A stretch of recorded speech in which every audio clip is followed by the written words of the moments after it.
Good morning to you all, and welcome to another edition of the Sal Greco Show, the post-Super Bowl edition of the Sal Greco Show. I'm your host, Sal Greco. Thank you all for being here. Lone Silencer, Joel Ramirez, 92 Charlie, Matt O'Brien, Baby Lou, 182. Good to see you in the chat. You guys are always in here. Thank you for being here. Frankie Palaguacci, especially. He's, again, people should be supporting Frankie, who's still going through a ton of stuff because of what the police department has done to him. So thank you for being here. If you can, if you're watching us on YouTube on the Sal Greco Show channel on YouTube, please hit the like, share, subscribe button, hit the notification button as well. Of course, there's a lot of notifications on there. If you are a member subscribing there, you'll see it. If you're watching us on Rumble, please hit the Rumble button, hit the like button. Also follow us on the Sal Greco Show Rumble channel. And if you're watching us live on at the Sal Greco handle on X, please hit that like button. Follow me on X on at the Sal Greco and share this out with all your friends, especially those in the low information bubble. If you have TikTok, don't forget to follow us on TikTok at the Sal Greco Show. Follow us also on Instagram at the Sal Greco Show. And, of course, also on Instagram at the Sal Greco. So you can keep up to date with all the news and all the tidbits that I get. And there you have it. I mean, look, we're almost at 6,500 subscribers, you know. I don't have 5 million subscribers, but we're getting there little by little, you know. It's like you're building a home and you build it brick by brick. And we also aren't paying for those bricks, if you know what I mean. So that's just a lot of hard work. Also on Substack, you can follow me there too, at the Sal Greco. I write articles there. Once you subscribe, you become a paid subscriber. You could also watch my other show that I have with Jason Goodman, which is called External Affairs, where we discuss a couple of things that you probably won't hear too much about on this show, and more political content and things like that. So that's another one for you. Join my Substack. Now let's get into some of the things that have been recent headlines. First off, there was more news about this Taconic Parkway incident. So let's get to that first. Let's play the video and we'll discuss this. So the story of Sergeant Howell from the New York City Police Department continues to take many twists and turns. First of all, there was an accident on Taconic Parkway. It involved a fatality. Unfortunately, somebody perished in this crash. Sergeant Howell was driving her vehicle the wrong way on the highway. A duty captain from the New York City Police Department shows up on the scene, determines that she should be suspended. Why? Because she's intoxicated, because EMS is also there. There was a breathalyzer offered by the state troopers. Apparently, that is not enough to arrest someone anymore because there was no arrest. So the duty captain then calls the duty inspector and the duty chief who showed up on the scene, and they all agreed to suspend this sergeant. Then there's an order that comes down that says suspended and gets changed to being modified. Then Sergeant Howell puts in her paperwork to be vested retired. Then all of a sudden, after we expose on the Sal Greco Show all these facts I'm rehashing right now, she is suspended. She now puts in her paperwork to rescind the vested retirement. Obviously, there's a cover-up here of epic proportions, from who was calling to get her unsuspended to now this vested retirement. Because remember, it's not automatic. The police commissioner could fire you at any moment when you put your paperwork in and get suspended. There's a lot going on here, and I think they're just trying to protect the system, and that's what's at stake. And we're going to continue to put up our foot on the gas pedal with this and get to the bottom of what's going on. Really, soccer mom, what is going on with all of this? Yeah, so there's a lot with this. First of all, if you remember, we have been on this from the beginning of when this occurred all the way till today. There was a crash on the Taconic Parkway. It involved this off-duty sergeant who was at an event, at a Holy Name Society event. Yes, this person left the Holy Name Society event because they weren't feeling well, because, of course, that's what happens when you may be drinking.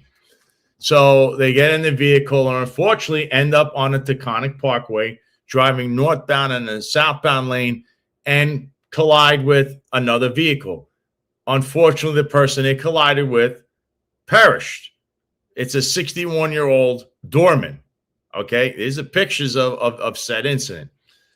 Now, on the scene, again, I have exclusive reported here. The duty captain came, duty inspector was notified, and then the duty chief was also informed of this. And the duty chief and the captain, I know 100% were on the scene. It was deemed that she needed to be suspended because, why? Because she was intoxicated. How do we know this? You wouldn't just suspend someone just to suspend them. And EMS was on the scene and said that she was intoxicated. The state troopers on the scene offered a breathalyzer. There wasn't a breathalyzer taken. Now, you understand that in an event of an accident, it's an automatic arrest. If you deem any signs of intoxication, forget the breathalyzer. I come to a scene, and trust me, many of these awards that some of you Joe Cops like to rant and rave about online, some of these awards are, yeah, you're right, those DWI arrests that I had.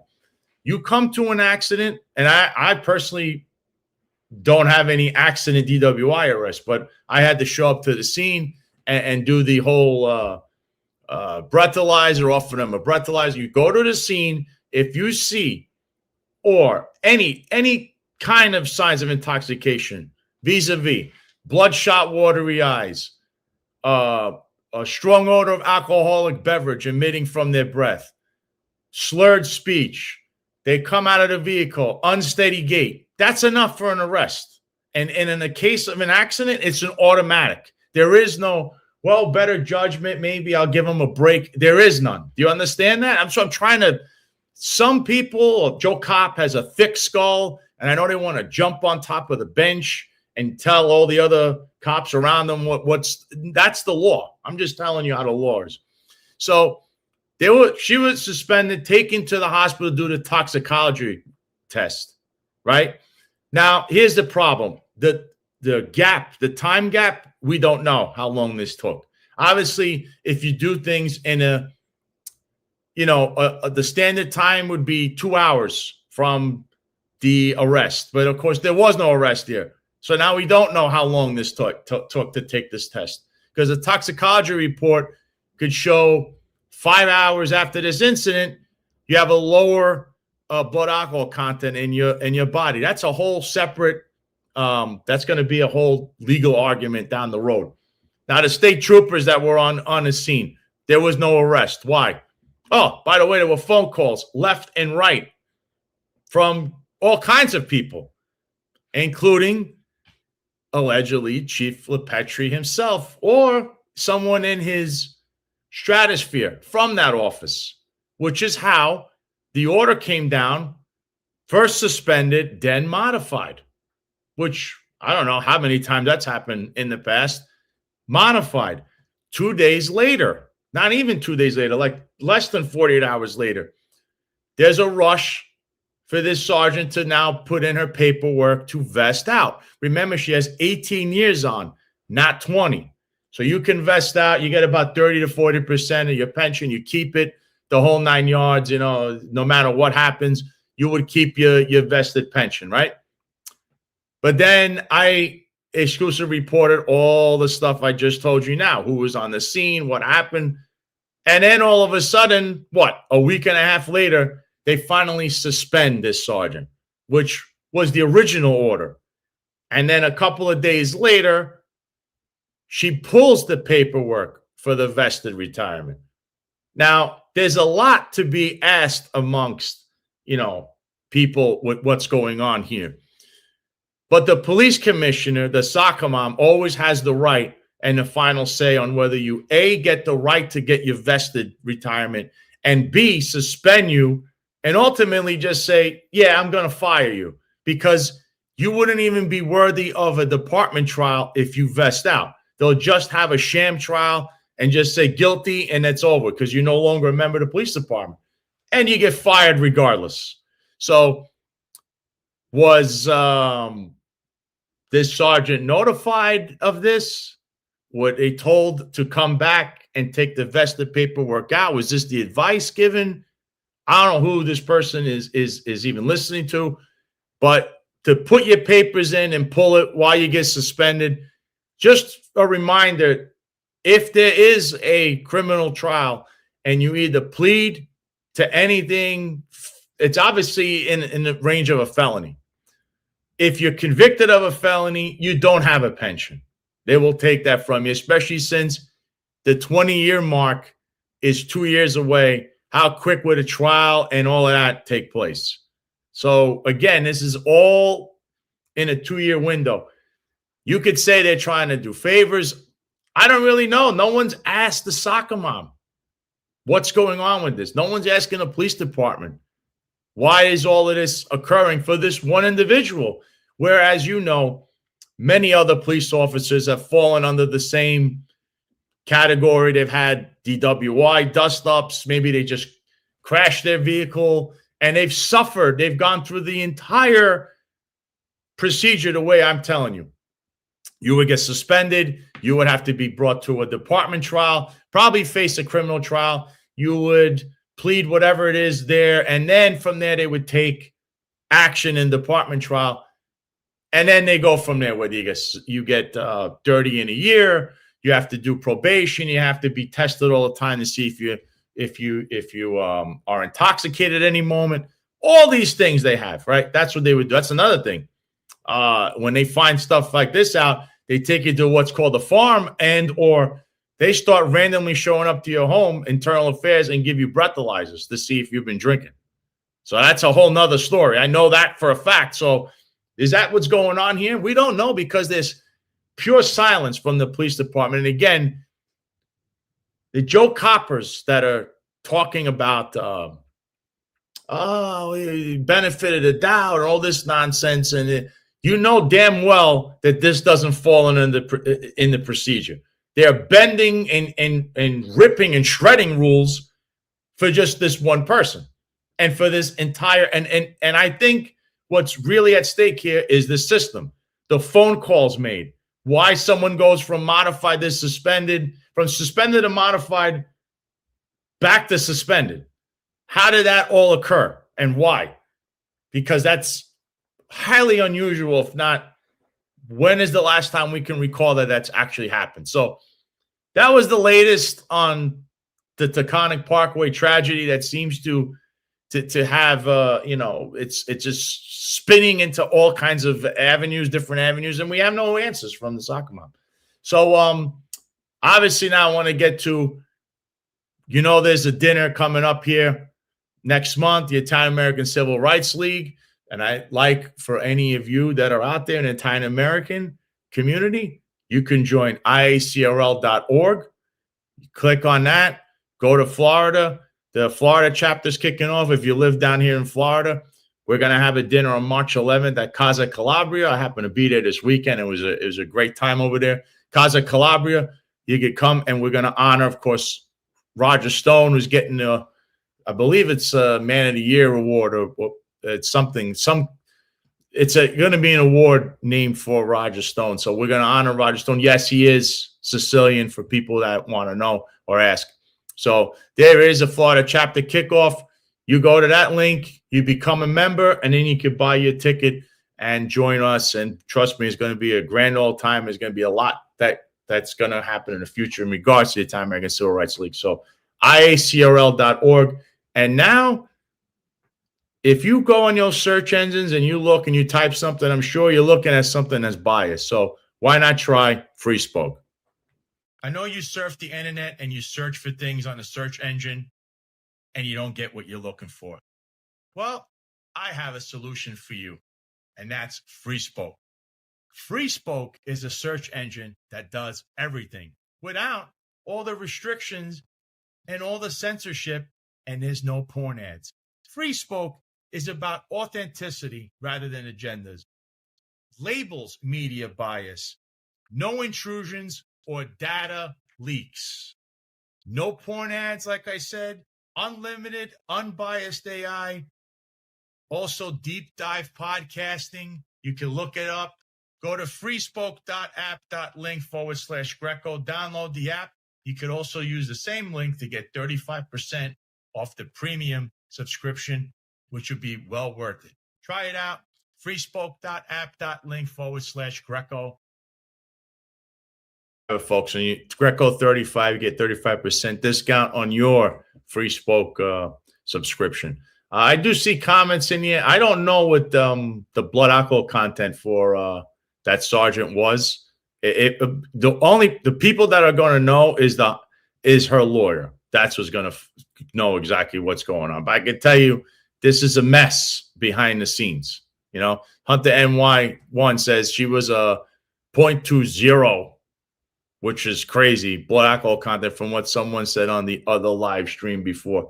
I don't know that to be true. I can't say yes or no to that, but I can tell you there's all this other stuff that occurred with this that leaves a lot of question marks to it. Obviously, though, you understand there's no sugarcoating what happened, and a life was taken. And I get to another incident that a life was taken also on another car accident. But this is not being reported to you people the way it should.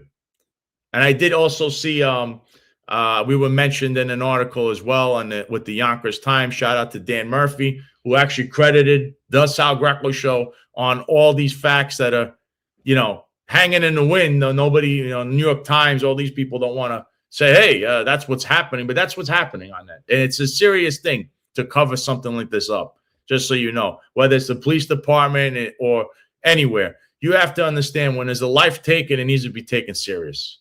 So we also have another round of Friday fiasco in the New York City Police Department. So let's play this and we'll go over this one by one.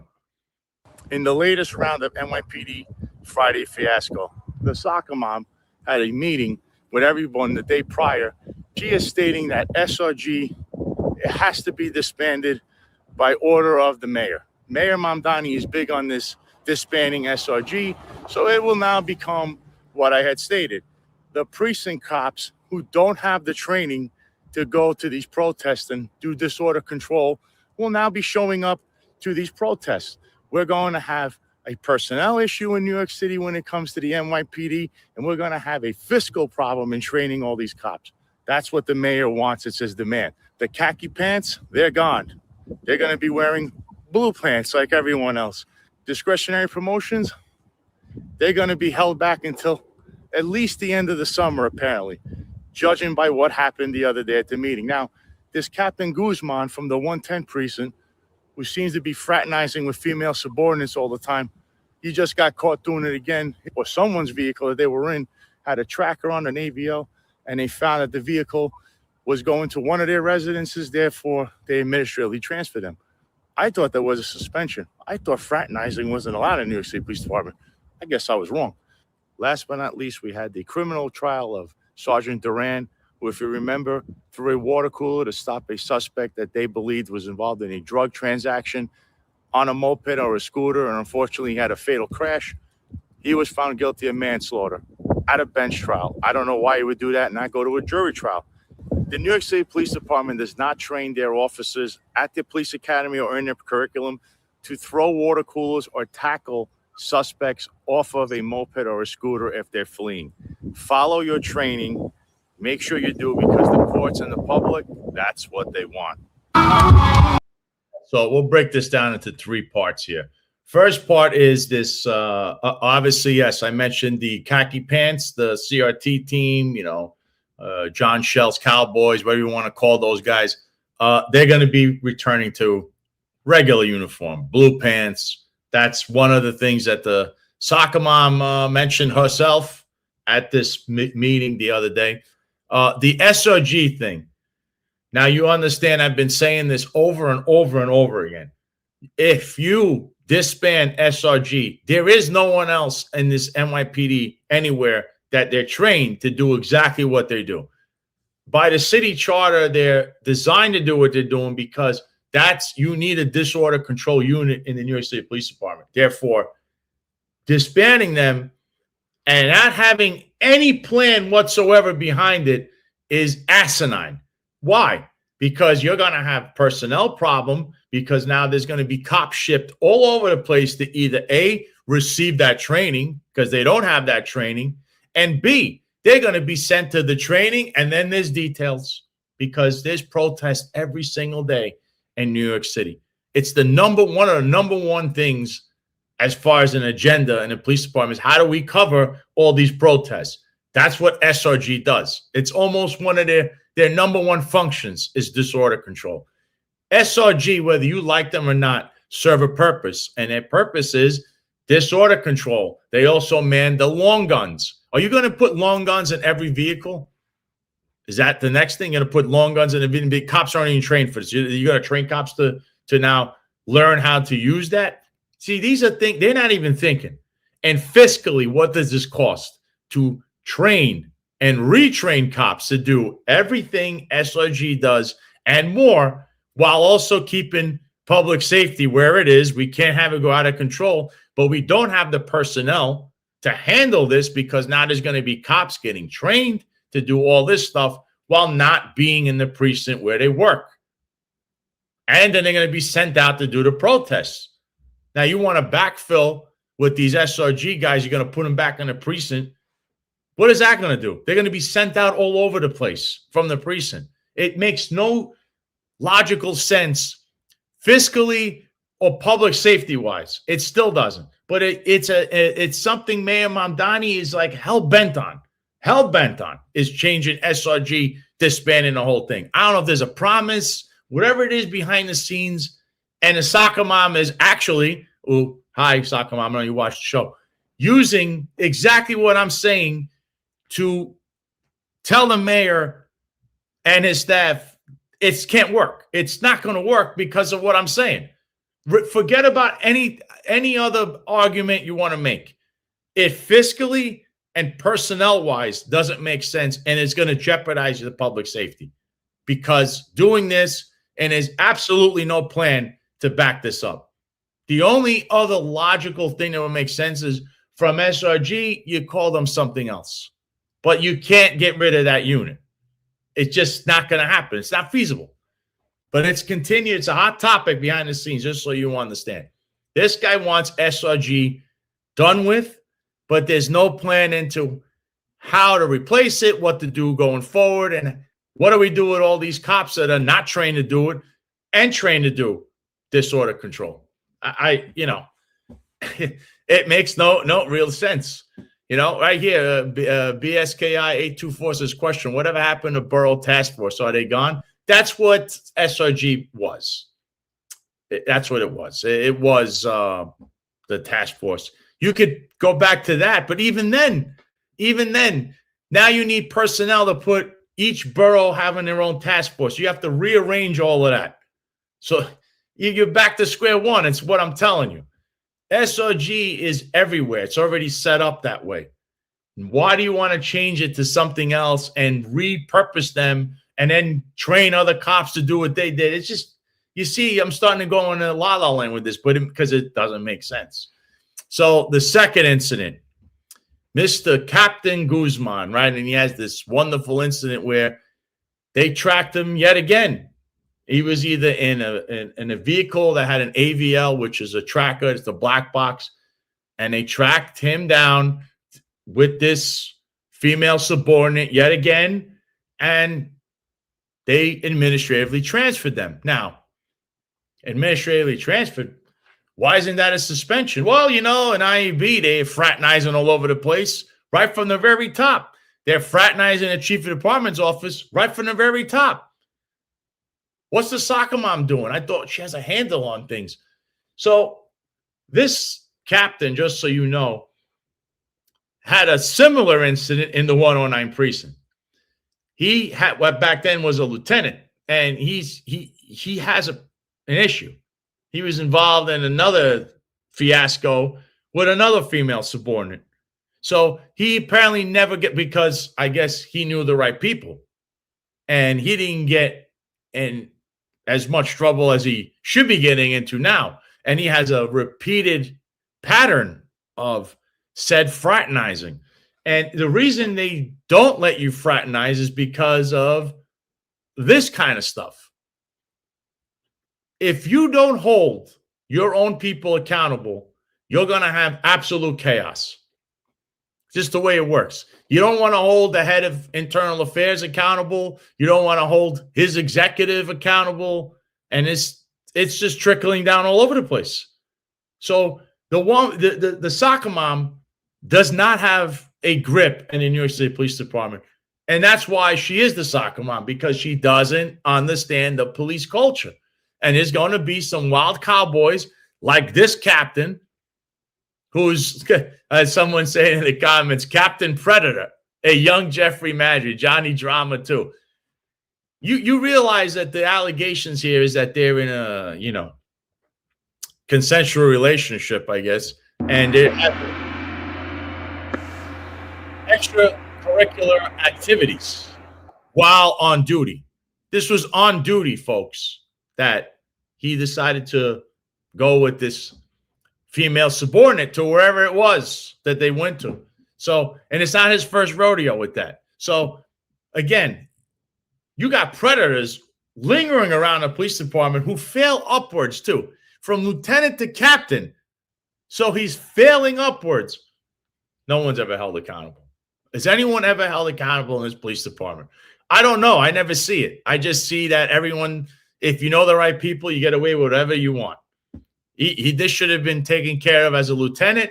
Obviously, white shirt immunity, as BSKI 824 is saying. You have white shirt immunity. Nothing ever happens to these people. Or, I don't know, maybe he partied to the break of dawn with the right people. I don't know. Because this guy, something's seriously wrong. I guess the 110 isn't that busy. Johnny Drama 2 says, how does this allow to happen? Remember, he's the executive officer of the 110. He's got a lot of pull in that precinct, and this is what he's doing. And it was a whole nother incident back in the 109 when, and it's the same song and dance, and yet he's failing forward. Soccer mom, where are you? I know internal affairs aren't going to look at this. They're not going to even look at this because the chief of internal affairs, he's got his own fraternizing issue. And so does his executive. So who's watching who in the police department, really? I don't even know. Man, unbelievable. But last but not least from the Friday fiasco, on that day, there was the conviction of Sergeant Duran for manslaughter. Now, I've heard a lot from both sides. I'm going to tell you this. Nowhere ever in a police academy were we ever trained to throw a water cooler at a fleeing suspect on a moped or a scooter. If you do such acts, whether you tackle him, whatever the case is, you want to tackle this person, you want to throw your baton into the wheels and stop him. If something goes awry, which it unfortunately did in this matter, where this suspect was, deceased off of this incident, you will then find yourself in the wrath of the law, because they're going to tell you when you're on this trial and you go and they arrest you and they bring you to the criminal court, officer, where is it saying you're training to do this? What is your training to do this? It's the number one thing you get asked all the time. I was asked this. Again, all these awards you see, all these criminal court cases, what are you trained to do, officer? I don't think you could stand up and say, I was trained to throw a cooler to stop someone and throw it at them, and that's how I stopped the suspect. That's you're on your own. He also chose to do a bench trial. Bench trials are just judge. The judge is going to look at this, and you're guilty. You understand? You're guilty because you didn't follow your training. not for anything else. All the Joe Cop rhetoric in the world cannot get around the fact that nowhere in that curriculum does it state you can throw a water cooler at someone. It's a very unfortunate situation. Sometimes people make decisions, and then you got to live with them one way or the other in the course of taking police action. I could hear a million different stories on whether it was the right thing, the wrong thing to do. You want to be proactive, but it's not in you're not trained to do that.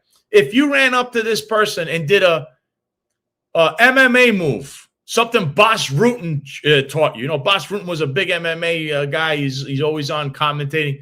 Or Joe Rogan or Renzo Gracie. You're going to be found guilty too. You broke my client's arms. Where did they train you that? Oh, I'm a MMA. I learned this. I'm a black belt. That's great. They didn't train you that in a police academy. Therefore, now you're not going to be indemnified and you're going to be liable for any actions taken. Do you understand how this works? It's just, what do they train you to do? And you just do it. If you go outside that, which is now a gray shaded area, and anything goes awry, it will fall on your shoulders. Tag, you're it. So that's the risk you take. That was a risk I knew every single day. That's why I did my best to always veer into whatever it was I was trained to do. That's what I did. That's the best way to describe it. So that's my take on it. So now to give his take, which is a civilian take on this matter and more, the co-host, the producer, the wingman, and now he also predicted the Super Bowl correctly. I like that introduction because you gave me credit for picking the Seahawks over the Patriots. But no, jumping right into this case with Sergeant Duran, one of the things that's not mentioned or talked about a whole lot as it pertains to the final outcome is the fact that Judge Mitchell was appointed by Bill de Blasio back in 2015 and then reappointed by Mayor Eric Adams in 2022.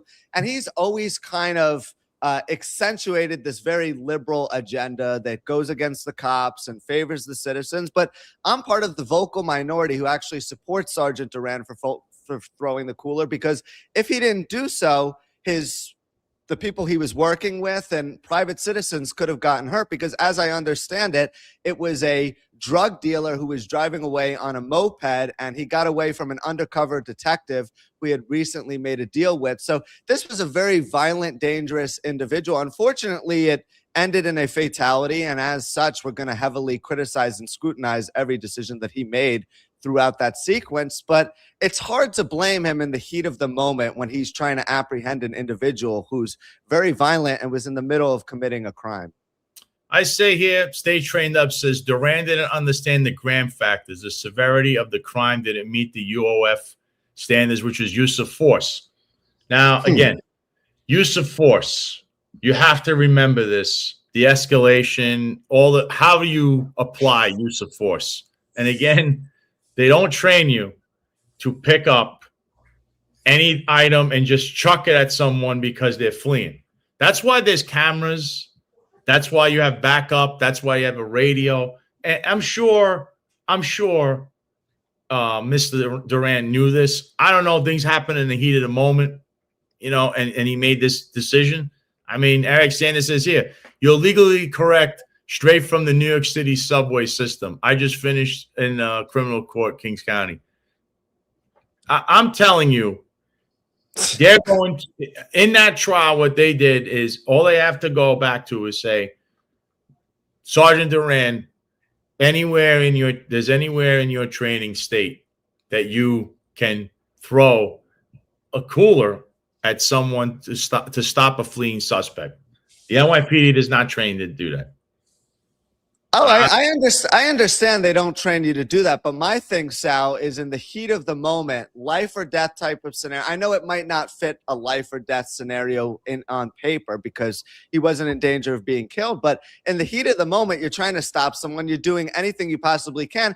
And also giving Sergeant Duran the benefit of the doubt. He didn't expect this to end in a fatality. He probably thought the man was going to fly off his scooter, hit his head on the pavement, maybe get knocked unconscious in a worst case scenario.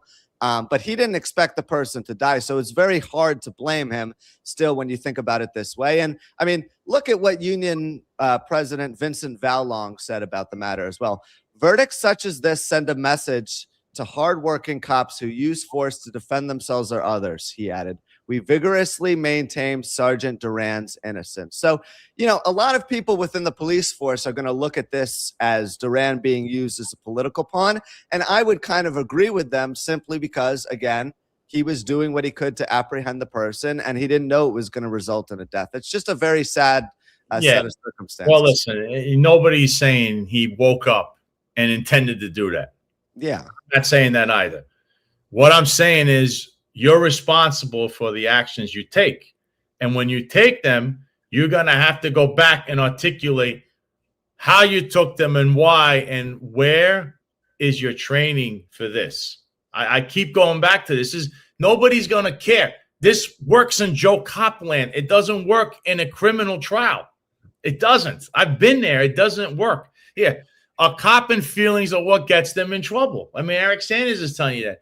You have to know you just did something that's in a gray shaded area, whether it's you tackle the guy off of the moped, you threw a cooler, you threw your ass baton. Here's another one that somebody did. I remember years ago. Throw your radio as an object at someone. This is all fine and dandy. If he gets a scratch, if he falls down, you make an arrest, you might get in trouble, but you won't be facing what Sergeant Duran did. It caused a fatality. So what's going to happen is they're going to come down on you and ask you the very question you'd be asked in any other point if you get in trouble for doing something like that. Officer, is this in your training to take a cooler and throw it at a fleeing suspect? Because the answer is no. You could have been on the radio. And I'm not Monday. I'm just giving you all the scenarios. And this isn't me. This is what an attorney is going to do. A prosecutor is going to do. Officer, did you have your radio on you? Yes.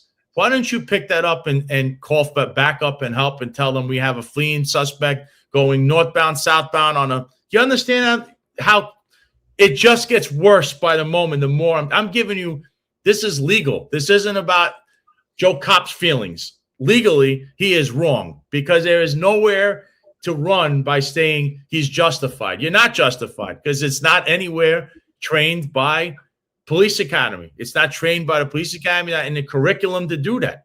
It's a very situation. This, in a nutshell, is why you have to be very familiar with what you're allowed to do, but also what you're not allowed to do when you're coming out of the police academy. Because too often people come out of the academy and they just want to throw hands the first time they see someone jawing off to them or threatening them a little bit. And they, as such, resort to illegal tactics. But I would make the argument, I'm not here to defend or side with Joe Cop. As a matter of fact, I rarely do so. But I would make the argument, Sal, that some of the rules, policies, and procedures within the patrol guide come with, say, shades of gray. In other words, if you're out in the field and something's happening, it's open to broad interpretation that might be different than what you or your supervisor or those within the police department that are higher up at the executive level may interpret it as. So, I mean, listen, it's tough because we're Monday morning quarterbacking and we're literally breaking down decisions that were made in about 10 seconds or less. And you've been in the heat of the moment trying to do this. It seems like you handle a lot of these situations well. I haven't been, but I can see the outside perspective and I can see what the judge was looking at. And I still believe he was just trying to make a split-second decision that was right in his mind and justified. This is why you amend various parts of the patrol guide, though. Once something like this happens, I have to imagine there's going to be a new policy or procedure. Hey, you can't throw an object at a perp if they're not posing a violent threat to you. In the patrol guide, doesn't state to do it, so you already know it's wrong. It doesn't say throw objects to stop a fleeing suspect. It doesn't. It's never justified, but it's one of those things where, like, you see someone running away, you're unable to catch up to him running, you don't have a car nearby, your only means of stopping him is throwing something at him. What do? You don't do it. You just let him get away. You call backup and you get in a vehicle and chase him. You could do The answer is not throwing an object at him, because then if something goes wrong, because he's a fleeing suspect and he perishes, it's going to be your fault. And they're going to ask you, did the NYPD train you? No, they didn't train you to do that. You keep running into the same issue. they're going to ask you, just like they did. And another unfortunate incident that something like this occurred with is Daniel Pantaleo, who used the move that they didn't train him on, but it wasn't a chokehold. They said it was a chokehold. And guess what happened? Now that you get fired, they wanted to go after him for civil rights and all these other violations. And again, that's why they're very adamant about, they have classes. They do it all the time. They give us retraining, and you go back to the police academy and they teach you these moves to apprehend a suspect, or if a suspect's fleeing, whatever they tell you to do, that's what you have to do. Anything past that, if you cannot articulate back to your training how you did that, which happens in this case, they're going to fry you. And that's what ultimately did. It's very unfortunate that it's a manslaughter charge that he gets convicted of versus just it's a procedure you get in trouble for. You might lose 30 vacation days. The fact that there's a fatality made it worse. And you suffer the wrath of the prosecutor, who's going to just destroy you on the stand with this. Because, again, what are you going to do? You have to say, was this in your training? And the answer is no. It's not in there. They have the answers. They have the book in front of them. They have the training, how they train you in the police academy, the videos.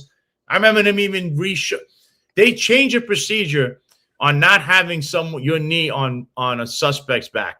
Either to handcuff them or to control them. What they were teaching you is to try to grab it's hard to try to hold their arm down while they're wrestling you. But that was because of George Floyd. So you see, and now you have to try to do things in that manner. Now, I do see videos like Kaz Daughtry putting his knee on someone's back, and I didn't see anybody do anything about that, even though that very much is, I believe it's a misdemeanor in New York City. Somehow he got away with that. But that just shows you, he put his knee on his back, and what happens? That person didn't perish. That person didn't go to hospital. So he got away with one. So again, you have to be ready for if this goes south, what am I going to be saying to the jury, to the prosecutor, and to the judge? That's what this sergeant was not equipped to do, because he didn't think past that. He was in the moment. You can't think about in the moment when you're out in the street. And that's how I thought, because I was in this field so much in the courtroom. I knew what was going to happen. And these questions come up all the time. Your training, where did they teach you this? They want to know exactly too. One of the things was, when did you attend the police academy? How many months was it? And you think this is what kind of question is that? What they're trying to establish is your training. Were you trained? So they trained us in when the DWI, they train you in observations of intoxication. We could go back to Sergeant Howell's incident. They teach you what to look for if somebody's intoxicated while driving. That's in your police academy training, and they ask you that on the stand. I'm giving you one example of it. Sometimes even want dates. When you learn how to be you're an IDTU technician, that's when you're allowed to give the official breathalyzer. You're an IDTU is an intoxicated drivers testing unit. Now you're a technician for this by the state. They give you the right to do this. You have to tell them the date, all this stuff. They want to know when you were trained. You understand legally how important that is. I noticed some Joe Coppers, they don't know. Yeah, bro, I'm in the corner, bro. And then they talking like they know everything. They don't know anything. I'm telling you, I've been there. And it's awfully hot in that courtroom, and under that collar, you could be sweating while they ask you all these different things. So, and in the Bronx courtroom as well, which is very strict on cops. Which is far worse. And you're right. Omni Breeze 01 says never use PBA lawyers. Never use the union lawyers. You're right. And also never go for a bench trial, because in a jury trial, whether you think they're going to destroy you or not, right? You have a better chance of one of those jurors feeling sympathetic that you did this, you were trying to do something. Maybe that juror feels cops always, whatever the case may be, you get that one mistrial and it's over. Versus a bench trial where the judge is going to go by the book, and I'm telling you what they saw. It's unfortunate. But again, I'm telling you the real inside baseball about how this all works. They are the only thing they have is a training. And they say, did you get trained in this or not? If you're not, they use that against you, and that's how you're found guilty. And they don't indemnify you. You weren't trained to do that. That's it. It's very simple. Same thing with Garner. Same thing in other cases when you put your knee on your back. Only Kaz Daughtry never had that complaint. Had somebody complain, he's done. Well, also the thing is, Kaz Daughtry never killed anyone using that technique. It's like if you get crap-faced drunk and you drive home and you don't kill anyone and you're not caught, everything's fine. But if you get crap-house drunk and you blow a .2 and you're at the scene of a fatality like Sergeant Howell was, then all bets are kind of off. So obviously the consequence here magnified his action, and he was kind of trying to be the hero, which is the overarching belief. He wasn't justified in throwing the cooler because he didn't have to resort to that means. The guy wasn't pointing a gun at him. He didn't have a knife. He was trying to drive away from him. So what he should have done is he should have called backup, or he should have called his partner. So he should have had people chase after him, set up a roadblock, spike strips, whatever it may be. Yet instead he tried to play the hero and manage the situation himself, which is why he got himself in trouble. And remember, you could play the hero if this kind of scenario doesn't happen. The guy was deceased off of this. It is you're not going to be able to wiggle out of it. I'm just telling you, because these questions that I just asked you is exactly the exact playbook. I can't tell you how many times I sat in a room. How many times did I see this? They're going to ask you about your training over and over again. Sometimes they use it for their favor, right? Because you're the main witness in the case. You're the person that affected the arrest. So they're going to ask you, how was your training? Because that's where they're going to point to. Did the police department train you to do this very thing that you did, whatever it is you did?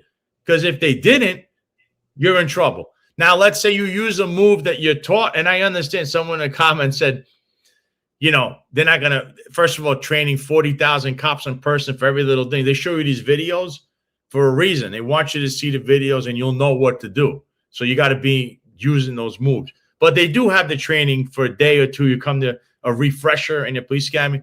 You got to use that training. You cannot veer away from it. Because let's say I walk in and, I'm Mr. MMA. I have 7 black belts. So I use this takedown maneuver, and you break this guy's face doing it. He's going to sue you and he's going to win because they're going to say, who trained you to do that? Well, I'm a black belt. No. I'm a black belt, so I'm going to work. Did the police department train you in that? No. So if you look at it, when your uniform is on, all bets are off, by the way. But when I'm telling you, what I just told you, you could apply it to this very case with Sergeant Duran because it was never trained in. If we stop with the Joe Cop rhetoric, you realize he's right. And you know why I'm right? Because I know the legal system. You better have an answer. The Joe Cop answer is not going to work. So just remember that. And it's very unfortunate. And I hate to see this happen to him. I really do. It's not something, I'm not cheerleading for these things. But I knew when this happened, he's going to have an issue. I just didn't think he was going to choose a bench trial. I don't know who would advise him in that. It makes it worse. At least with a jury, you might have one of them say you're very sympathetic towards your situation, but I think it was it's a just decision because it's. And this is kind of a cautionary tale in a sense too, because we didn't hear anything from the soccer mom Jessica Tisch coming out and talking about the outcome. We only heard from Vincent Vallong, the SBA president, who came out and said he was upset about the judgment. But how upset was he really? Because he's not staging a riot. He's not really protesting the outcome. He kind of just said he was slightly upset about it. So let this be a cautionary tale for all the cops out there. When you're out on the street and you're using your tactics, the unions, the department, your coworkers who said that they care about you so much, they're not going to have your back. So you better be comfortable with whatever you're doing because you're going to have to answer for it at the end of the day, whether it be at the station house or in the courtroom. And if it's in the courtroom, you better have a justifiable reason for all of your actions. I did this because it said to do so in the patrol guide. I did this because I was directed to do so by my supervisor. Because if you don't have any of these things, you are going to get hung out to dry. Your head's going to be put on a stick, and shown around to everyone who's sitting in that courtroom, especially if you're in the Bronx, where you have a judge like Judge Mitchell, who's going to prosecute cops at any reason he possibly can. He was put in by Bill de Blasio. That's all you need to know. And Eric Adams. I mean, he was reinstated by Eric Adams in 2022. He's been there for that long. So nobody's even talking about that. Oh, the judge, who they are. But again, the decision is that by the law, by the letter of the law, he's correct in finding him guilty, because you don't have a leg to stand on with the training part. That you're not trained. That's the biggest issue here. And again, it's a very unfortunate situation. But I figured that we definitely do a little bit of a dive on this, because I'm not hearing this from anywhere. They don't explain to you your training and what goes on with a legal case. I got lawyers come on and explain why he was found guilty. What I'm saying is the easiest way to explain everything in a nutshell, as condensed as I can. But when you're not trained to do something and you do it and the result goes wrong, don't expect yourself to get out of it. And I mean, sometimes you get it in a jury, but you went for a bench trial on top of it, which is not going to work in your favor, because all the judge is doing is going by the letter of the law. There's no jurors to put any emotional or human element to it. So no, it's unfortunate. And yeah, the soccer mom's silent on everything. You are right, but she's silent on a lot of things. You know, HFL 737 says it best. Tisch, the sergeant is small potatoes from the Bronx. She could care less. Yeah, so he's from the least important borough, and he's also kind of operating on an island of his own, and he just got prosecuted by Judge Mitchell, who the Tisch family likes. So yeah, she's obviously not going to be saying anything, but the point here is she should have the cops back, or she should at least be talking about the outcome, saying, hey guys, you're not allowed to throw a cooler or any sharp, heavy object at someone when you're out on the street trying to apprehend a perp, so don't do it again. Instead, she's just radio silent. At least use this as a teachable moment so the members of service can learn from everything that took place. Don't not comment about it at all. That's totally disgusting to me. Lone Silence says the comment of the day. Tisch is keeping her feelings on this case on the DL, LOL, as you know.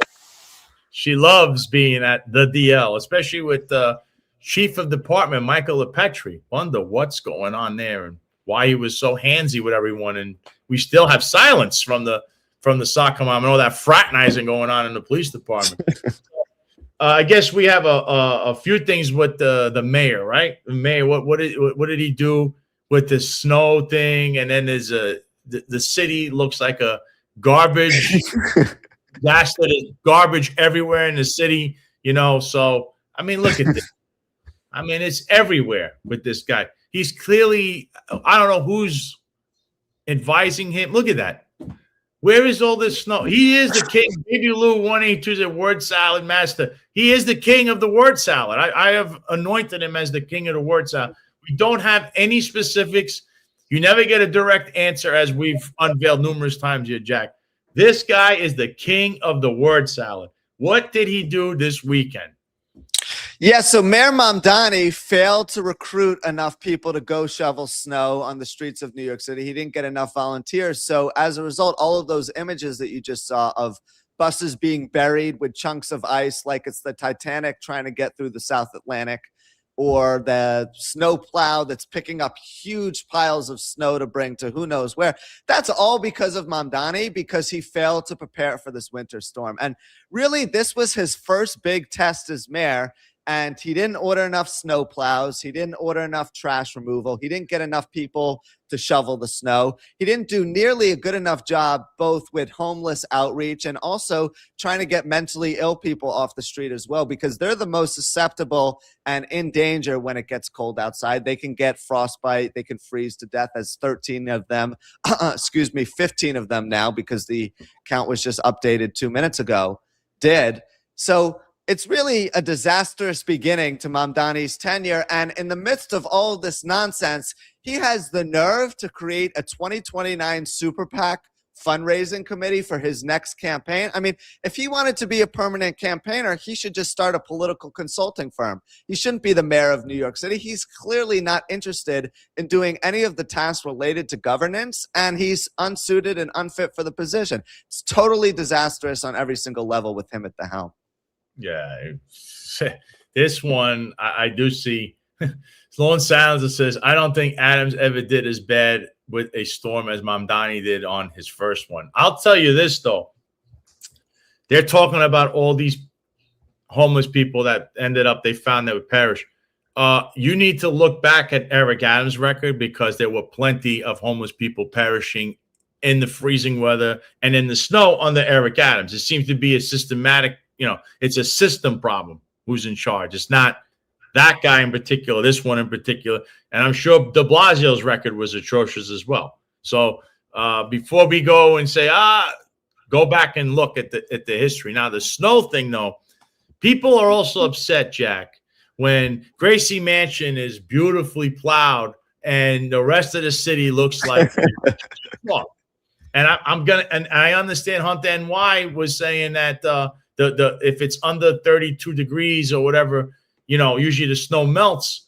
But at the same time, you need to. So when the snow begins to melt, sanitation usually comes out and they start to either, some places can melt the snow on their own. There's a machine for that, and they'll put it in there, or they start trying to move it into a giant pile on a corner somewhere where then you could park your cars, or the bus lane gets emptied. It appears that that's a giant problem for Mr. Mamdani. I don't know why. It's something that's always happened in the city, but apparently they were ill prepared for this, or I don't know. Maybe he deemed things to be a certain way. Recruit 6,000 shovelers instead of 3,000. So when the snow starts falling, you can send people out in masses to start removing it. The sanitation department and all of the paid volunteers, or people who are paid kind of as part-time employees that are going to go shovel the snow. That way, by the time everything starts to freeze, a lot of the snow has already been removed from the street. I mean, it's basic city governance here. And if that wasn't bad enough, let's look at this image where you see Gracie Mansion in the background. I remember Mamdani talked about Gracie Mansion as his part-time residency, because he's only going to be occupying Gracie Mansion for 8 years at a maximum, while he collects rent and lets his properties in Uganda and Lower Manhattan appreciate in value. He's going to end up living there when he's done as mayor anyway. But you see Gracie Mansion nice and clean off in the distance, and then right across the street, you have all of these trash bags. Look at this trash bag right here. Look at that hole in the trash bag that a rat clearly chewed in it. So a lot of constituents are disgruntled, understandably so, because when you have trash on the street and you can't walk on the sidewalks because of the snow, and then you're living in a glass house where no one can even throw rocks at you, people are going to have a negative reaction here with Mamdani. This is what socialism in New York City looks like. Yeah, it's just Lone Silencer says, best video I saw was someone on a city bike trying to do X Games, like multiple feet high snow, piles on a city bike. I have seen some things. The garbage is out of control. But again, you can only do what you're ordered to do. I don't know what he's doing with sanitation in regards to this. It looks very, how can I say this? He looks very ill prepared for all this. The snow is everywhere. There's trash everywhere. And this guy, he doesn't care. It seems that he doesn't care. Like, there's no announcement, and you just get more word salads out of him. Everywhere you look, every press conference, I already see it. Every press conference, a direct question is a word salad. And, with Eric Adams, you had an entertaining, he's BSing you, but it was more like, he's, like he called you a dark, sick person. This, on the other hand, is just, the word salad is also, you're talking about an apple, he's bringing up oranges and pears. Like, he's not even in the same, like, what are you talking about? If you listen to him, you see that. I don't know if he's filibustering, which is a lot of politicians like to do, but man, this guy just the king of the word salad, and the garbage keeps piling up and we have no answers. And also, he's taking a page right out of the Kaz Daughtry playbook, because as he's incompetent at the job that people elected him for, he has a new custom NYC emergency management embroidery on his black jacket. So it's like he has a clean house, he has nice fly clothing, yet the people of New York City can't even leave their apartment to go grocery shopping, let alone buy new clothes or see a friend, go to a restaurant, anything like that, which is just a terrible look from a publicity perspective. But clearly Mamdani doesn't care about positive publicity anymore. Otherwise, he would be acting a whole lot differently. The two most basic things that he was elected for, creating good legislation and governing, he seems totally uninterested in. And the saddest part is, Mamdani loves being the mayor. He loves going around town, hanging out at nightclubs, meeting people, holding babies, talking to little kids, whatever it may be. But when it comes to doing the tasks of the mayor, he looks absolutely miserable. Look at the look on his face at all of these press conferences. He looks like he would rather be doing anything else than speaking to the public in front of the camera. You would agree with me, right? Like, he loves being the mayor, but he doesn't like actually having to do the responsibilities of the mayor. It's funny to watch. I see here. I mean, Johnny Drama too says, why don't they enforce alternate side parking when all the cars move, plow the street by the curbs? It makes too much sense. That's why. I mean, did you hear Katie Honan admitting on New York One too last Friday night when she was doing the political roundtable with Bobby Kuza that she had to pay someone to dig her car out? She's like, oh, I'm a private citizen. I had to pay someone to dig my car out. She didn't want to make it overly political and admit that if we had a competent mayor, she wouldn't have had to do that, because we would have had the snow plowed and then we would have had shovelers to get the excess snow out of the street. Yeah, I don't know. He's always smiling at people. Some things are not funny. I mean, what, you have anything else that this guy did? I mean, I know they're making a big deal. He invoked the Quran on something. Listen, when it comes to religious things, I don't really see too, but I think it's the way what he invoked it on was the issue. It's something he did over the weekend that he mentioned. A lot of people do that. You see a lot of Bible thumpers out there too, but it's like, man, you got to have an answer for people. That's the biggest thing. If I have any advice for this guy, have an answer. Do not, the word salad stuff is driving people crazy. They want a direct answer, and he just smiles and tells you something that has nothing to do with what you're talking about. You're like, what? Just like the AI question. He mentioned everything but what they asked him about is what, AI, laws, and this and that. Guy, you're in a picture with Jeffrey Epstein. Your picture with Jeffrey Epstein is fake, but the email regarding your mom and his premiere, which you would have been 18 years old at, is real. So people just want to know, do you know the guy? Yes or no? Did you know him? Did you speak to him? It's a simple no yet, but he's just like in left field talking about AI and the ramifications of it. What does that have to do with the main question? Did you or did you not know Jeffrey Epstein? That's it. That's the question. I mean, at least say what you want. The Swagger Man with no plan. He didn't know him. He knew Jimmy Rodriguez, but he doesn't know him. So does Mamdani too.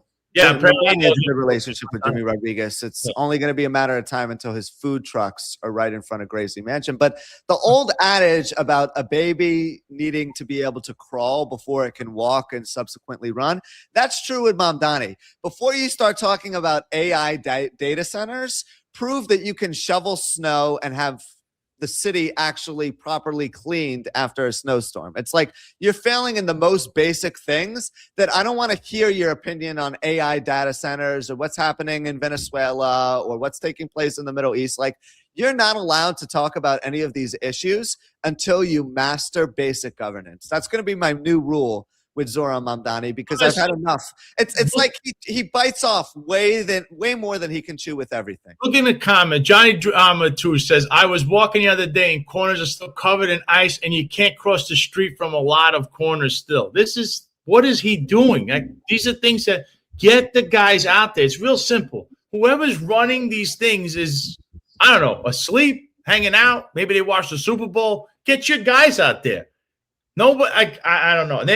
They complain about the budget, but they're paying a lot of people a lot of money. You look at that list on See Through NY. Take a look at how many people make $500,000 a year and people making $200,000, $300,000, $400,000 a year, and you're going, well, what am I getting around us? I don't get it. Like, this is a major problem. We're talking about just New York City. There's ice everywhere. They're saying there's ice all around precincts.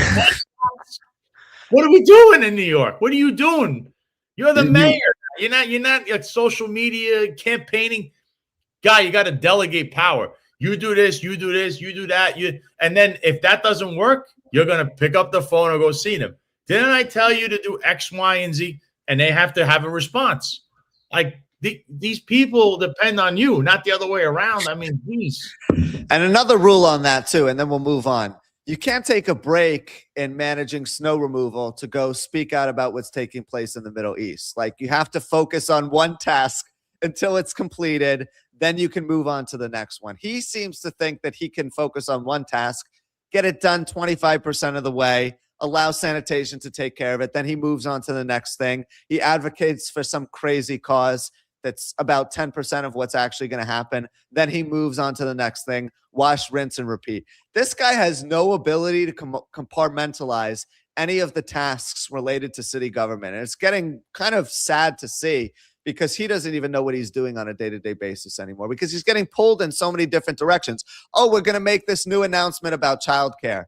Oh, we're going to do this. Oh, I got a question about Epstein. Now I'm going to talk about AI.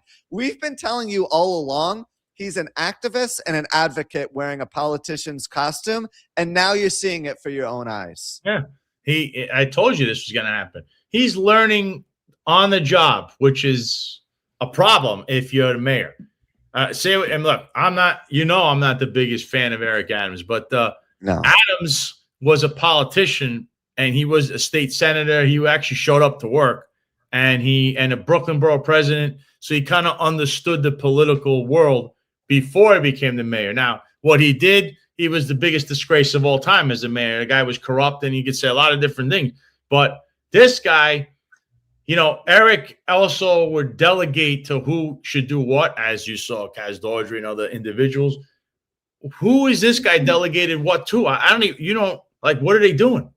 Work. You work for the people, man. There's snow, there's garbage. You got to do something. You can't just sit there and act like, well, we're going to talk about the world events today. Oh, you're the mayor. You're not the president. You'll never be the president either. So, man, what can I say? I mean, what else we got on tap here, Jack? Yeah, this is enough ranting about Mamdani and his word salad training. He, Brandon Scott, Michelle Wu, Brandon Johnson from Chicago, they all attended the WST, word salad training school, before they became mayors. It's like a mandatory requirement at this point. But anyway, Bruce Blakeman yesterday put out the first ad of his campaign officially, and it utilized AI very heavily, and it also attacked Kathy Hochul. So let's take a look. Sometimes it feels like you never know which way Kathy Hochul's turning. She rejected President Trump's no tax on tips.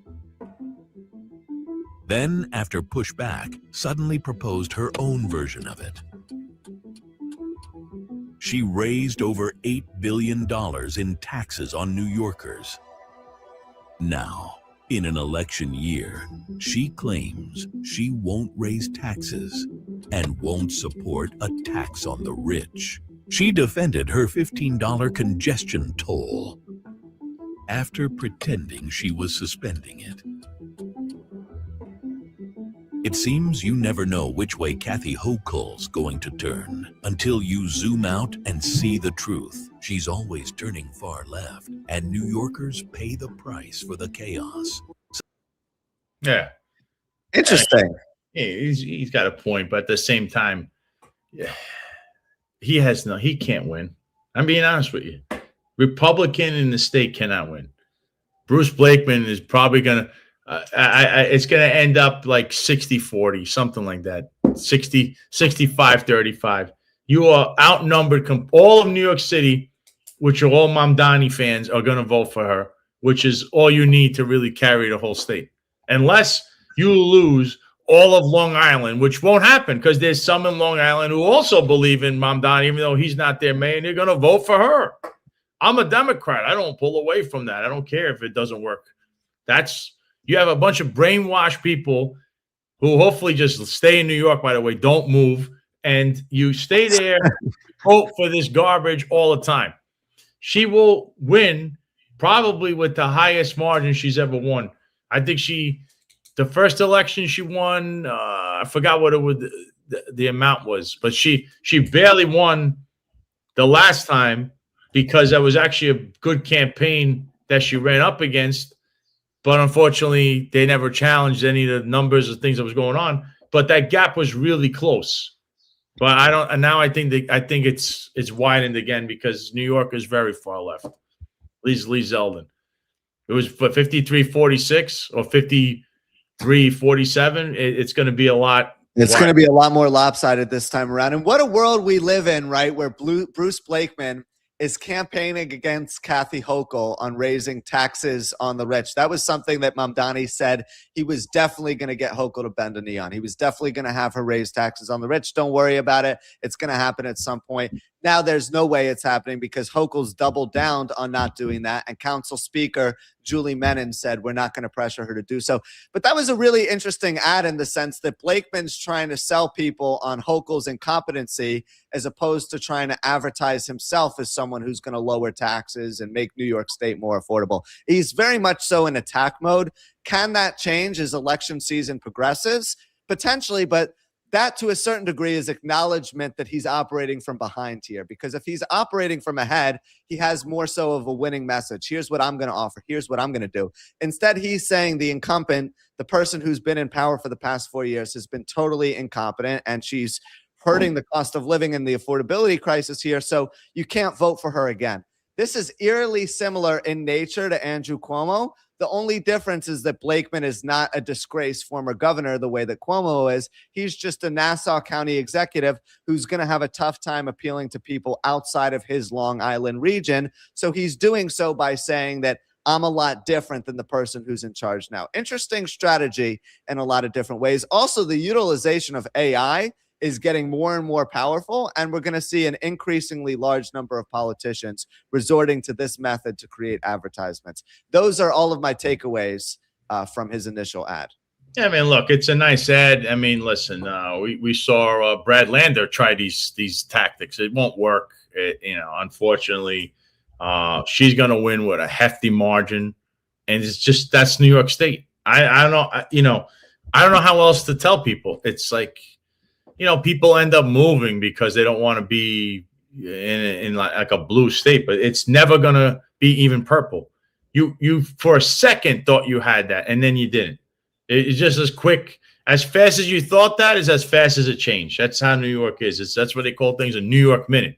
And it's very unfortunate, but Bruce Blakeman has no chance. I play that song by Vince McMahon. You got no chance. That's the bottom line. Now, if another Democrat challenged her, that might be something, but she already bought that part off by making deals with Mamdani, so it's over. That's just the way politics is. I hate to bring this up over and over again, but the next thing I was going to bring up. Well, one more thing, real quick about Blakeman, and then we'll move on. This was kind of a really bad look for him. He had appointed Fulton County Sheriff Giardino to serve as his lieutenant governor.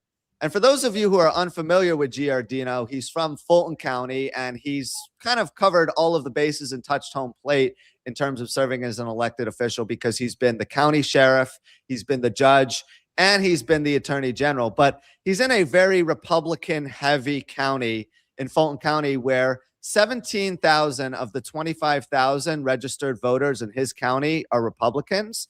So Blakeman wanted to get someone who was in a Republican county who could hopefully help reel in more Republican voters from the upstate region of New York State, and also maybe some independent and on the fence, more moderate-leaning Democratic voters. But then you have that guy, kind of like a national brand name in the upper region of the state, say, you know what? Thanks, but no thanks. I was going to serve as your lieutenant governor on the campaign trail, but I can't go around and campaign with you and still be the county sheriff for Fulton County. I can't do both of those jobs at once. So I'm going to back out and actually not be your lieutenant governor. That's a really bad look, because you were supposed to be a hot ticket on the ballot, and now you're not even able to have a county sheriff in a little known county in New York State running as your lieutenant governor. That doesn't look good for him. This is a losing matter. Nobody wants to be losing an election. But the next thing I was going to get to is I see that Ghislaine Maxwell pled the fifth at the committee hearing today regarding a former unscrupulous deceased now billionaire. Right? Pleads the fifth during Epstein deposition with House Oversight Committee. And I know people might get upset and you have things to say, but sometimes just pleading the fifth is easier than not answering a subpoena, unlike what Steve Bannon did. He didn't answer it at all. And unless they have a criminal case on you, you can do that. Unless there's some kind of matter that you have, because all it is they're trying to get to the bottom of whatever it is they're asking you about, which could lead to your own criminal indictment. But apparently she sat down with Todd Blanche and somehow got moved to a nice, comfy, cozy prison, like a country club where she was. She somehow got moved there. She used the same attorney that Steve Bannon had with Artie Aidala at one point to try to get a conviction overturned. And somehow Steve Bannon is, somehow involved with Jeffrey Epstein, and you still have those on the right that will defend this guy at all costs. But you want transparency. You want to know about the Epstein files, but yet you don't want to talk about Steve Bannon's involvement up to the last day that Epstein was still a free man, was chatting it up with Bannon. And there's all kinds of things. And now Ghislaine Maxwell, front and center, pleading the fifth. I don't know what you think, Jack. I mean, it's just there's so much there, and yet. Yeah, it's funny because each topic that we talk about on the Sal Greco Show, really, we could have an entire show on each of those topics, but we'd be here for 4 hours if we did so. Two things. Number one, out of all of the people in Epstein's inner circle, whether it be Gates, Clinton, Bezos, or Bannon, Bannon was pictured with him the most frequently in the largest number of settings, whether it be Epstein's island or his house in Manhattan. It's clear that Bannon was the most closely related to Epstein of any of these other characters. And as such, he has the most information to hide. So there's no reason that anyone should be covering him up. Also, there's a very large paper trail for Bannon that doesn't exist for all of these other characters. So until the DOJ fully prosecutes Bannon, I'm going to believe that they have some reason to protect them. I just don't know what it is.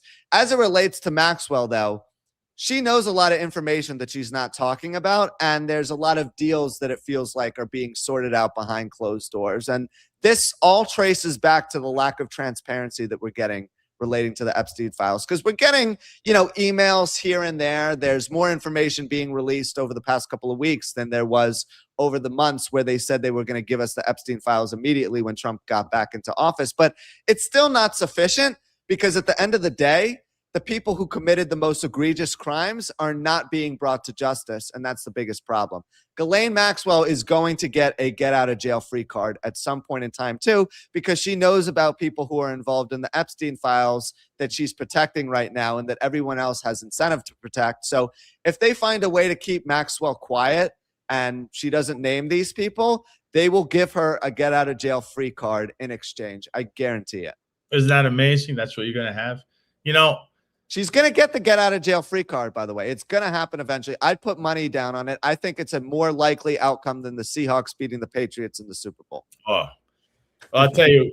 Didn't mean to pour salt in the wound there, by the way. Yeah, there's talk about her getting a pardon. I mean, listen, Trump, look, Todd Blanche got there. Why? Because of Boris Epstein, who was gifted to us all through Steve Bannon's war room, And again, that's the same guy, Boris Epstein, that's hiding in the shadows as a advisor, but yet he did all kinds of unethical things. First of all, he's an attorney that never tried a case anywhere. And when he was running through the gauntlet of who Trump wanted to appoint in his cabinet, it's Boris that's trying to basically say, give me X amount of dollars and I'll get you the meeting.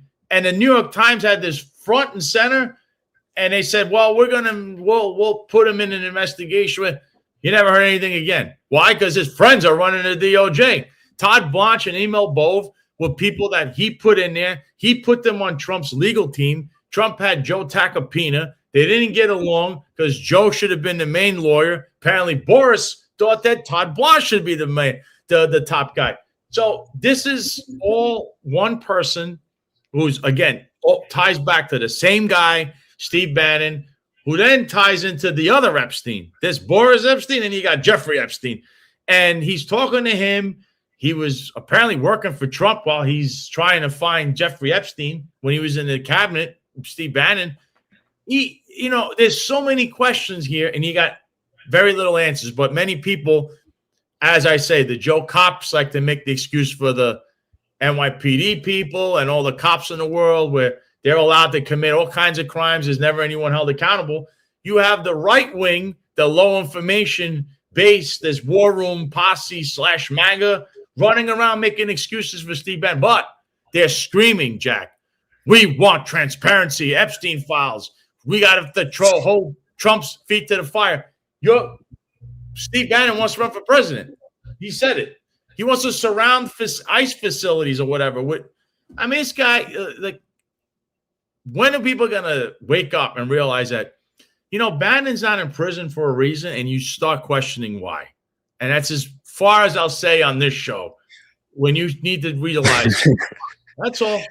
It's crazy because when the DOJ conducted their investigation, they found that of all the members, I mentioned him being pictured with Epstein the most frequently. Yes. He never cut off his communication with Epstein up until the day he was arrested in 2019, which came after he was already convicted of engaging in sexual activity with a minor back in 2005 in Palm Beach, right? When a 14-year-old girl, her mother, reported to the police that Epstein had kind of been creeping on her and recruiting her friends and all that stuff.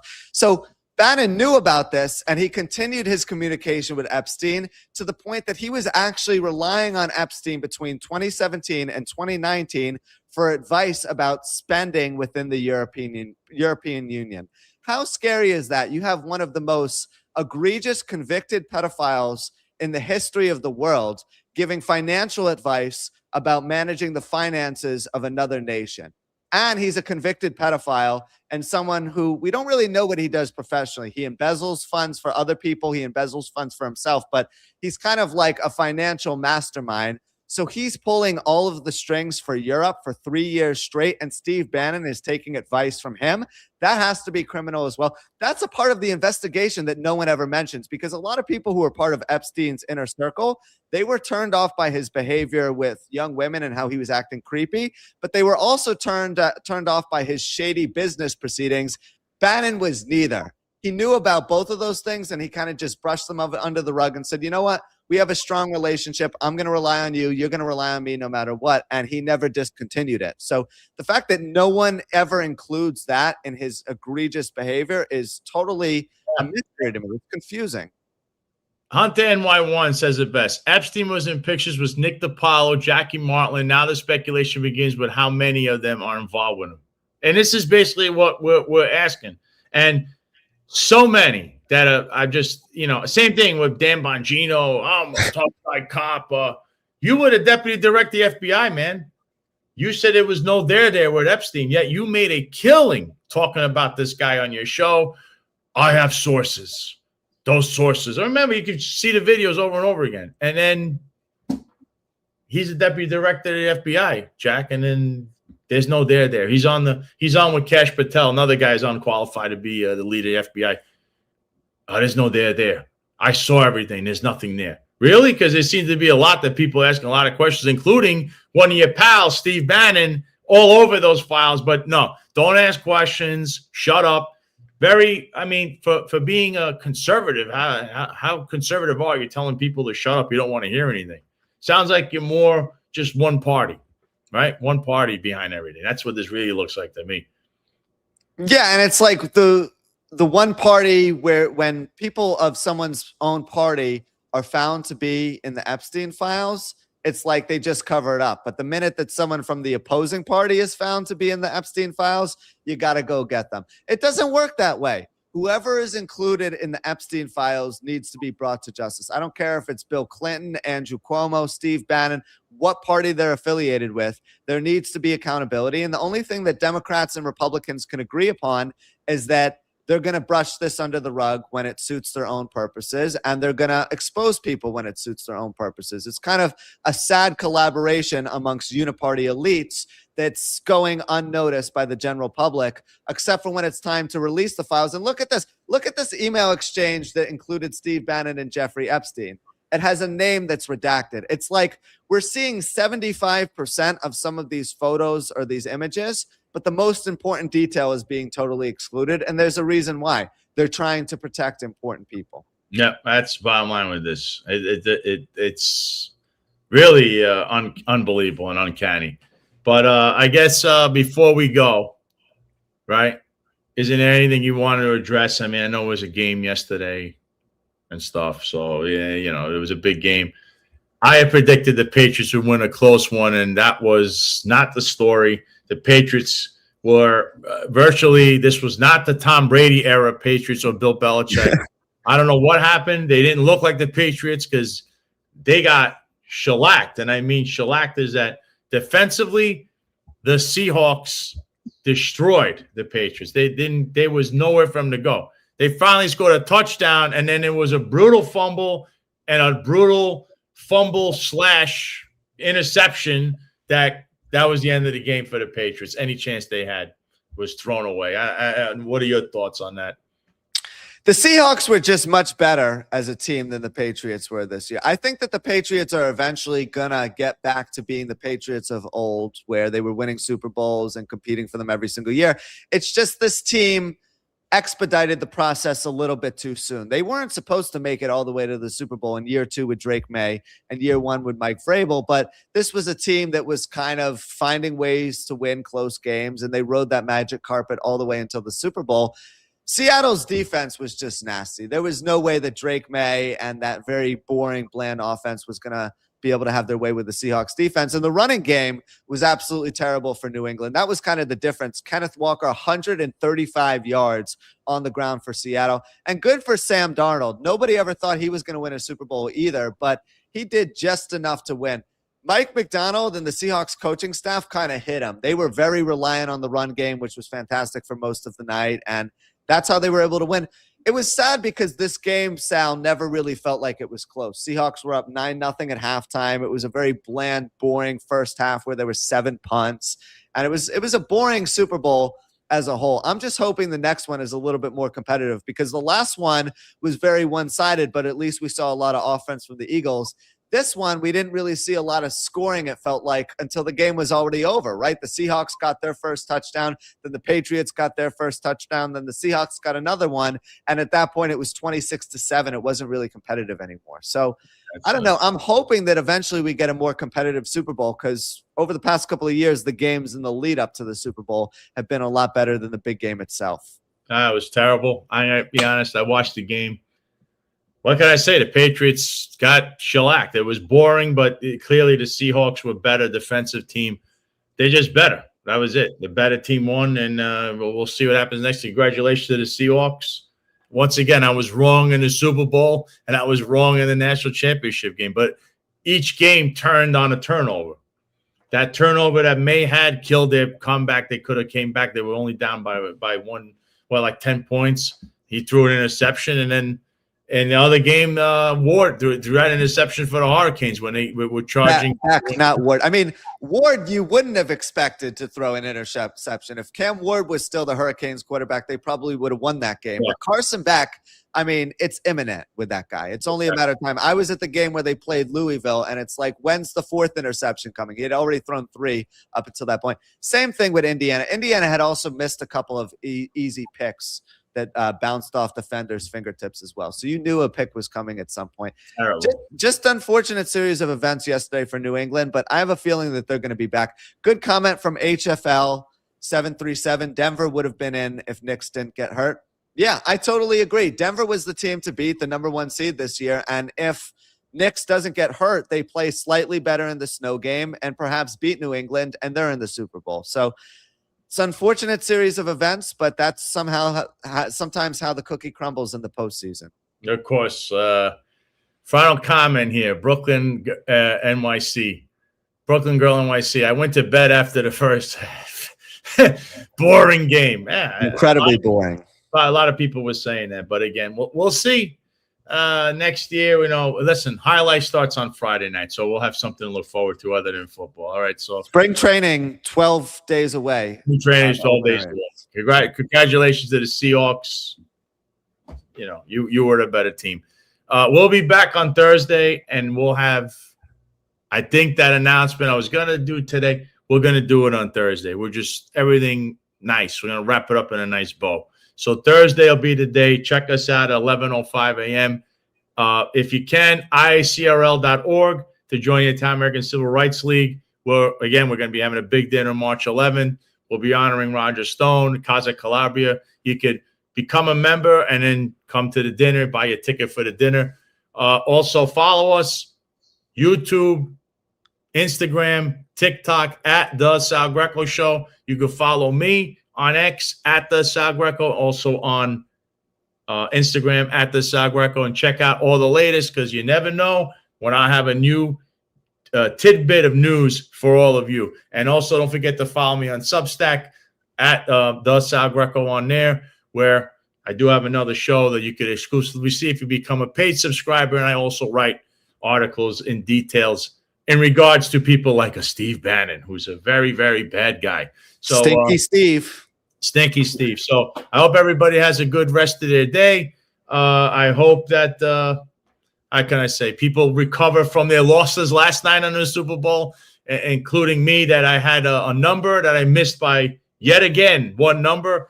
But hey, things, maybe better luck next year. That's what they always would, I would tell people in regards to their teams. Now I'm saying that to myself. So better luck next year with the football. But we will see you all on Thursday at 11:05 a.m. Will be a nice special show. So until then, we're signing off from, once again, a now warmer South Florida, which is, as you know, a sunny place for shady people. What I'm asking New Yorkers for is to look back at all the things I've done as a deputy commissioner for operations, as assistant commissioner, and my time as a not only as a New Yorker but as a police officer. I get stuff done. Listen, there was a book that came out that Jasmine Ray wrote, and in the Daily News today, it was stated that there was a sexual action that happened in Borough Hall. She reported in that book, and it wasn't. You're a dark, sick person, man. You know that? You're a dark, sick person. Your name was on the byline. And there's some of you that have been covering me.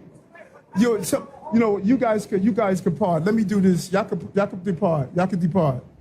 Some of you have been covering me for 3.5 years. Some of you are so sick and dark, and you're the leader of that. You're one of the most dark writers that I've ever seen in this city. And your personal sick vendetta and the sickness of how you think of over-sexualizing a black man, that in the book is stated that there was a sexual action in Borough Hall. That was never in the book. But that's typical of the sickness and the darkness of your sick mind. You're one of the sickest reporters I know. Go to the next question. You're a sick person.